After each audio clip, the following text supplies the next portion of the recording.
much. And to the commission, thanks very much for being here today. And oddly enough, Commissioner Pai, I'm going to be talking to you and asking some questions about set-top boxes and the integration ban.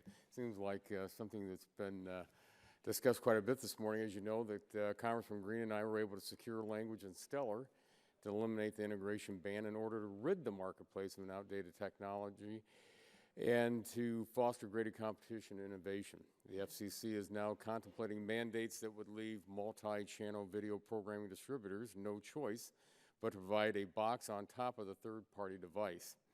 This would once again bring us back to the problems of the integration ban of higher costs to consumers for devices and higher energy costs for them as well. And in this committee room, we're having the Secretary of Energy before us. He even said that about higher energy costs.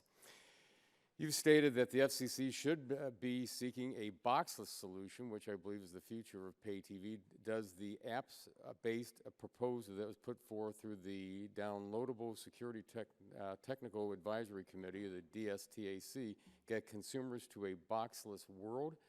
And let me ask you also, as you answer that question, what we're looking at with the FCC's proposing, are we going forward, backwards, staying static? And I think what the consumers out there want to know is where we're going to be in 10 years, not where we were 10 years ago. Commissioner?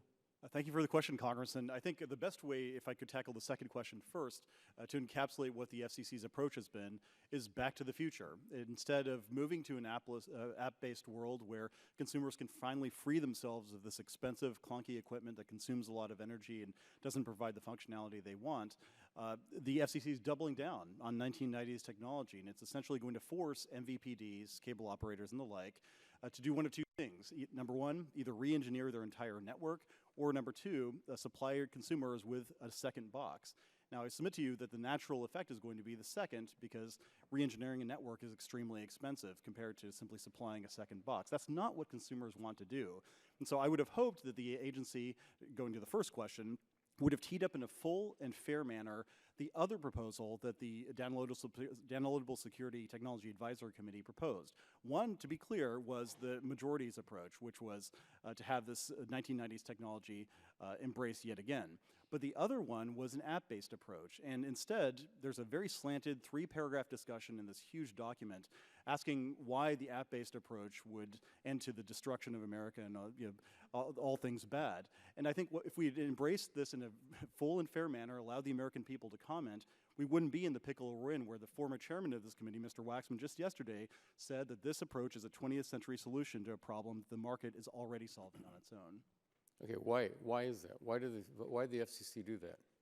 Well, I think frequently the natural inclination of the agency of late has been to solve problems that don't exist. But secondly, I think that there's a recognition among some people that this marketplace hasn't developed as expected. And I completely agree with them. The reason is that this entire marketplace is the creation of a 20-year regulatory framework that's highly intrusive. And I would humbly submit that technical mandates and agency micromanagement is not the way to get us to the next stage of the digital video revolution. Instead, we should embrace a more consumer-friendly approach, an apps-based approach, for example, and let the marketplace develop, free from some of these legacy regulations that have simply held us back. The set-top box is not the way of the future. My kids are not going to know what a set-top box or some of this other equipment is. What they will be familiar with is being able to access the content they want on the device they want using an app or other device that they want. That is the future, not the 1990s.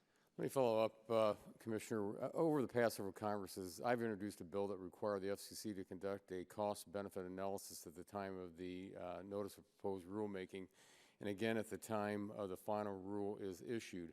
I think it's important for the public and the Commission to have a better understanding of monetary impact of the FCC rules. In respect to the proposed set-top box rules, I believe it would be of great value to identify the costs and benefits this rule would have on consumers and MVPDs, especially on small and medium-sized providers.